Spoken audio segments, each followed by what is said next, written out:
మీ hard disk దొరికిందా?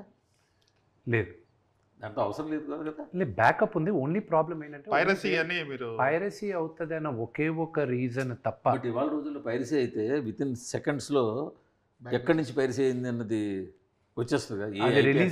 అది release చేసే వాళ్ళకి తెలిస్తే చాలు. అది ఒకవేళ పైరేటెడ్గా రిలీజ్ చేయాలనుకున్న వాళ్ళకి కదా సార్ ఇవాళ ఇక్కడ. ఐ హోప్ అది 300 కోట్లు 400 కోట్లు పెట్టి ఒక సినిమా చేస్తే కీలకమైన విఎఫ్ఎక్స్ది ఒక కొరియర్లో పంపడం ఏంటి?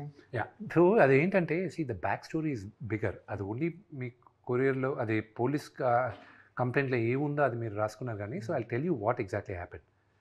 హైవ్ అన్న కంపెనీ ముందు ఆన్లైన్లో they sent it to the DI studio. Okay, first pass పంపించినప్పుడు జిటర్స్ వచ్చాయి. సెకండ్ పాస్ పంపించినప్పుడు they were fine with it. But ఒకవేళ మళ్ళీ ఏమైనా వీళ్ళు ఇండెప్త్గా చూసినప్పుడు ఏమైనా ప్రాబ్లమ్స్ వస్తాయని మమ్మల్ని అడగకుండా, ఎవరిని అడగకుండా ఒక హార్డ్ డ్రైవ్ ఆ కంపెనీ వాళ్ళు కాపీ చేసి పంపించారు. బ్యాకప్ లాగా పంపించింది ఏంటి, మా ఆఫీస్ అడ్రస్కి కూడా పంపిలే. ఈ ఆఫీస్ అడ్రస్ జిఎస్టీ రిజిస్టర్డ్ అడ్రస్కి పంపించారు. జిఎస్టీ రిజిస్టర్డ్ అడ్రస్ ఏంటి, నాన్నగారు ఇల్లు ఫిల్మ్ నగర్లో ఉండేది. అక్కడే మా అందరు కొరియర్లు వస్తే ఎవరెవరు ఇంట్లో నుంచి మేనేజర్లు వెళ్ళి తీసుకుంటారు అక్కడ. ఎందుకంటే ఆ ఇంట్లో ఇప్పుడు ఎవరు ఉండట్లేదు కాబట్టి. నాన్నగారు అప్పుడప్పుడు ఉంటారు, అది ఇది. ఇప్పుడు అక్కడేమైంది, నాన్నగారు ఎందుకంటే జల్పల్లో ఉంటారు. ఇప్పుడు ఇదేమైంది, ఇక్కడికి వచ్చేసరికి ఒక రఘువన్ అతను చూసి చరిత అని ఆవిడకి ఫోన్ చేసి ఇలాగ 24 ఫ్రెండ్స్ ఫ్యాక్టరీ పైన ఒక కొరియర్ వచ్చింది. అది ఇమీడియట్గా మాకు పంపించేసి, వాళ్ళు దేంట్లో బుక్ చేశారు, ఎలా పంపించారు, ఆవిడ దగ్గరికి వెళ్ళింది ఏంటి, అది ఎక్కడంటే మనోజ్ గారి ఇల్లు.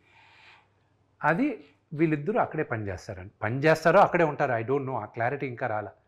సో మాకు తెలిసిన వెంటనే ముందు అడిగాం హార్డ్ డ్రైవ్ ఇచ్చి పంపించేసేయండి అని. లేదు అన్నారు. సరే పంపించలేదు, వెరీ గుడ్. పోలీసులకు చెప్పాను సార్, మీకు చెప్తే ఒక మాట ఇచ్చేస్తారేమో మాట. ఎఫ్ఐఆర్ బుక్ చేయండి, మేము చేసుకుంటాం. ఎఫ్ఐఆర్ బుక్ అయిన 5వ రోజుకి మీడియాకి తెలిసింది, దానికి ముందు తెలియలా.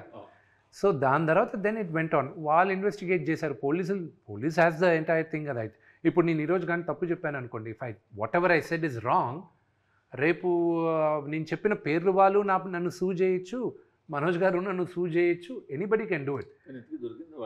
వాళ్ళ దగ్గరే ఉంది, but we know where it is. So పోలీసులకి చెప్పేసాం. I'm very very confident with the police thing, they will take care of it. కానీ అందులో ప్రభాస్ గారి సీన్లు ఉన్నాయి కదా, అంటే that is password, any hard drive today going out password protected ఉంటుందండి. ఓకే ఓకే, ఉన్నప్పుడు బట్ ఎనీథింగ్ మీ ఫోన్ కూడా బ్రేక్ చేయాలని 99% safe any phones. There is this point, there is 1% chance where you can break the any password.